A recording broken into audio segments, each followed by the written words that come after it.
சாரதி லா ஸ்டடீஸில் நம்ம அடுத்ததாக பார்க்கக்கூடிய மிக மிக முக்கியமான டாபிக் தான் payment of wage act in 1936. அதுலேருந்து ஒரு கொஸ்டின் கண்டிப்பாக உங்களுக்கு பெரிய கொஸ்டின்லேருந்தே வருது. கிட்டத்தட்ட 12 மதிப்பெண்கள் அதற்கு வைட்டேஜாக கொடுக்குறாங்க. மிக கவனமாக நோட்ஸ் எடுத்துக்கோங்க. அது மட்டும் இல்லாமல் இந்த கேஸ் ஸ்டடியை மறக்காமல் ஞாபகம் வச்சுக்கிங்க. இந்த பேமெண்ட் ஆஃப் வேஜ் ஆக்ட் கேட்டாவே இந்த கேஸ் ஸ்டடி எழுதுனீங்கன்னா உங்களுக்கு உங்களுடைய ஆன்சர் ஷீட்டு மிக அற்புதமாக இருக்கும். நம்மளுடைய சாரதி லா ஸ்டடீஸில் யாருமே லைக் பண்ணுறது கிடையாது, கமெண்ட் பண்ணுறது கிடையாது, சப்ஸ்கிரைப் பண்ணுறது கிடையாது. லா ஸ்டூடெண்ட்டாக நீங்களே பண்ணலன்னா வேறு யார் தான் பண்ணுவாங்க? தயவுசெய்து அதை பண்ணுங்கள், அப்போ தான் எல்லாருக்கும் சென்றடையும். சரி, நம்மளுடைய சாரதி லா ஸ்டடீஸில் வாட்ஸ்அப் குரூப் ஒன்று இருக்குது. அதில் இணையணும்னு ஆசைப்பட்டீங்கன்னா உங்களுடைய பெயர் மற்றும் ஊரோடு எனக்கு டெக்ஸ்ட் பண்ணுங்கள்.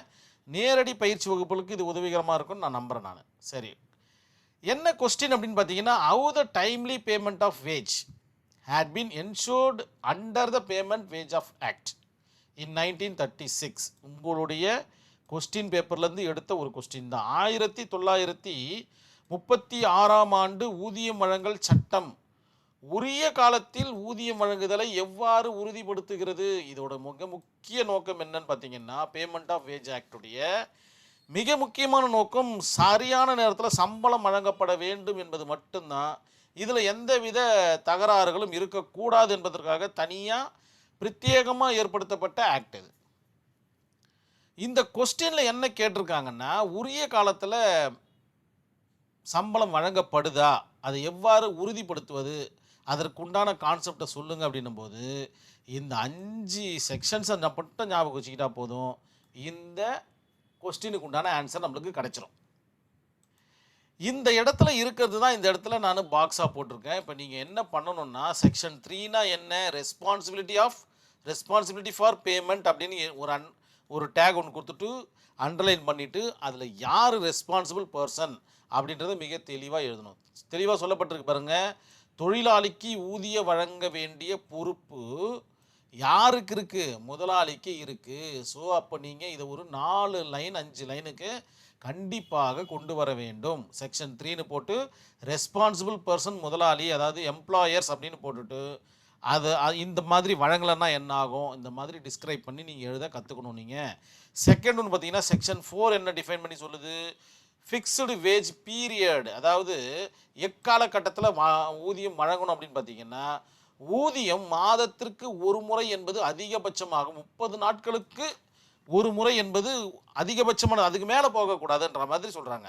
அதற்குள்ளே எத்தனை வாட்டி வேணாலும் நீங்கள் ஊதியம் வழங்கிக்கலாம். ஒரு சிலர் பார்த்தீங்கன்னா ஒரு நாளைக்கு ஒரு வாட்டி ஊதியம் வழங்குவாங்க, ஒரு வாரத்திற்கு ஒரு வாட்டி ஊதியம் வழங்குவாங்க, 15 தினங்களுக்கு ஒரு வாட்டி ஊதியம் வழங்குவாங்க, 30 தினங்களுக்கு ஒரு வாட்டி ஊதியம் வழங்குவாங்க. ஆனால் 31 நாளோ 40 நாளோலாம் போகக்கூடாது அப்படின்றது தான் செக்ஷன் 4 டிஃபைன் பண்ணி சொல்லுது. ஊதியம் ஒரு மாதத்திற்கு ஒரு முறை என்ற வரையறை செக்ஷன் 4 டிஃபைன் பண்ணி மிக தெளிவாக சொல்லிடுச்சு. செக்ஷன் 5 என்ன சொல்லுதுன்னு பார்த்தீங்கன்னா, டைம் ஆஃப் பேமெண்ட் ரொம்ப முக்கியமான விஷயம். ஒரு மாதத்திற்குள்ள ஊதியம் வழங்கணும்னு சொல்லியாச்சு. அந்த ஊதியம் எக்காலகட்டங்களில் வழங்கணும் அப்படின்னு பார்த்தீங்கன்னா, 1000 தொழிலாளிக்கு மேலே இருந்தால் அல்லது 1000 தொழிலாளிக்கு கீழ் இருந்தால், 2 வரையறை இந்த இடத்துல கொடுக்கப்பட்டிருக்கு. 1000 தொழிலாளருக்கு மேலே இருந்தாங்கன்னா அவர்களுக்கு 10ஆம் தேதிக்குள் ஊதியம் வழங்கப்பட வேண்டும். 1000 தொழிலாளருக்கு கீழே இருந்தாங்கன்னா 7ஆம் தேதிக்குள்ளே அவர்களுக்கு ஊதியம் வழங்கப்பட வேண்டும். இதில் கொஞ்சம் ஏற்றக்குறைவாக இருந்தால் பரவாயில்ல. ஏன்னா செக்ஷன் 4 பார்த்திங்கன்னா இதில் டிஃபைன் பண்ணி சொல்லிடுது 30 நாளுக்குள்ளே ஏதாச்சும் ஒரு முறை கொடுத்துடணும் அப்படின்ற மாதிரி. செக்ஷன் 6 என்ன சொல்லுதுன்னு பார்த்தீங்கன்னா, மோட் ஆஃப் பேமெண்ட், அதாவது மோட் ஆஃப் சேலரின்னு போட்டுக்கோங்க, பேமெண்ட்டை எடுத்துருங்க. மோட் ஆஃப் சேலரி பார்த்திங்கன்னா, ஊதியம் பணமாகவோ அல்லது நாணயமாகவோ அல்லது வங்கி மூலமாகவோ வழங்கப்பட வேண்டும் அல்லது காசோலையாகவும் வழங்கப்படலாம் அப்படின்ற மாதிரியான வாசகத்தை உங்களுடைய ஆன்சர் ஷீட்டில் மிக நேர்த்தியாக எழுதிக்கிங்க.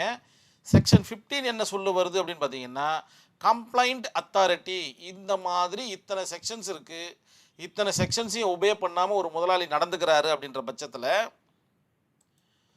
மேற்கண்ட கொஸ்டினில் கேட்கக்கூடிய அந்த கொஸ்டின் சட்டம் உரிய காலத்தில் வழங்குதலை ஊதியம் வழங்குதலை எவ்வாறு உறுதிப்படுத்துகிறது, இந்த 4 செக்ஷன் வழியாக பார்த்தீங்கன்னா உறுதிப்படுத்தி சொல்லுது. ஆனால் இந்த 4 செக்ஷன் வழியாக அவர் உறுதிப்படுத்தி கொடுக்கலன்ற பட்சத்தில் நம்ம யூஸ் பண்ணக்கூடிய செக்ஷன் என்ன? Section 15 complaint authority. ஊதியம் தாமதமானால் புகார் அளித்து நஷ்ட ஈடு பெறலாம். முடிஞ்சு போச்சா? தாமதமாக இருந்தால் அதிகாரிக்கு புகார் அளிக்க முடியும். யார் சொல்கிறது? செக்ஷன் 15 ஆஃப் பேமெண்ட், அதாவது பேமெண்ட் ஆஃப் வேஜ் ஆக்ட் 1936 சொல்லுது. இதில் ஏதாச்சும் பிரச்சனை இருக்கிற பட்சத்தில் அந்த ஊழியர்கள் பார்த்தீங்கன்னா, தொழிலாளிகள் பார்த்தீங்கன்னா கம்ப்ளைண்ட் பண்ணி நஷ்ட ஈடே பெறலாம் அப்படின்ற மாதிரி சொல்கிறாங்க. ஒரு நாள் தாமதமானாலும் தவறு தான் அப்படின்ற மாதிரி பேமெண்ட் ஆஃப் வேஜ் ஆக்ட் மிக தெளிவாக சொல்லுது. மொத்தம் 5 செக்ஷனை ஞாபகம் வச்சுக்கணும். 3லேருந்து 6 வரைக்கும், அதுக்கப்புறம் 15. அதாவது 6 வருது, 1 கூட்டு 2 கூட்டினா 6னா 15, 15 ஒன்றையும் கூட்டினா 6, அப்படி ஞாபகம் வச்சுக்கிங்க.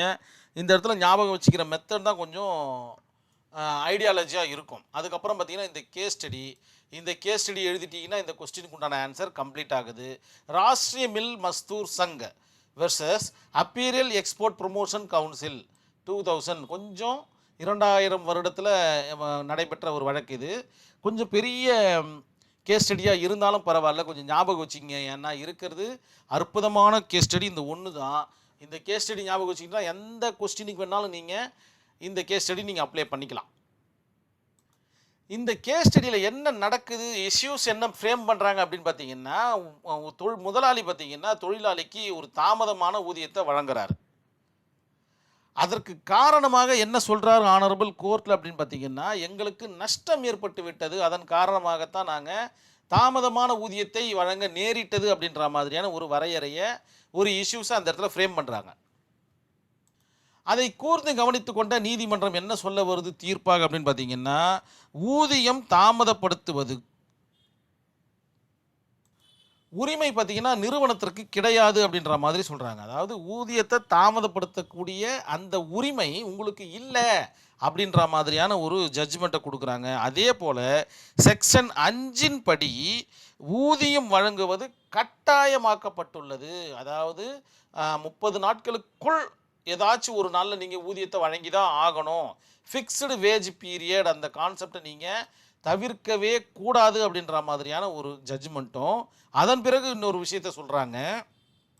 செக்ஷன் 15 படி தொழிலாளிகள் புகார் அளித்தால் அவர்களுக்கு நஷ்ட ஈடுடன் ஊதியம் வழங்க வேண்டும் அப்படின்ற மாதிரியும், அந்த நஷ்ட ஈடு தொகையும் இந்த இடத்துல வரையறை செய்யப்படுகிறார்கள்.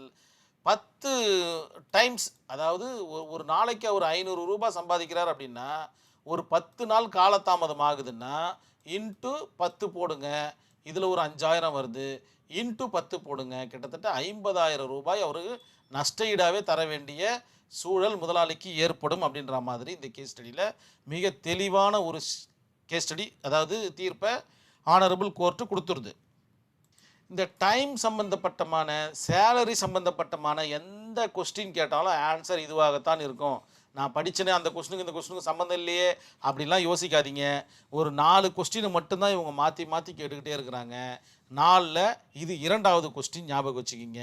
இந்த ஊதியம் வழங்குதல் பிரச்சனை, இந்த மாதிரியான விவகாரங்களுக்கு இந்த 4 செக்ஷனை மட்டும் நீங்கள் உபயோகப்படுத்தி எழுதிட்டா மட்டும் போதும், உங்களுடைய ஆன்சர் மிக அற்புதமாக அமைஞ்சிரும். ப்ளஸ் இந்த கேஸ் ஸ்டடி ரொம்ப ரொம்ப முக்கியம். நான் மறுபடியும் சொல்லிட்டேன். கண்டிப்பாக இந்த வீடியோ உங்களுக்கு புரிஞ்சிருக்கிறதுக்கு வாய்ப்பு மிக அதிகம்.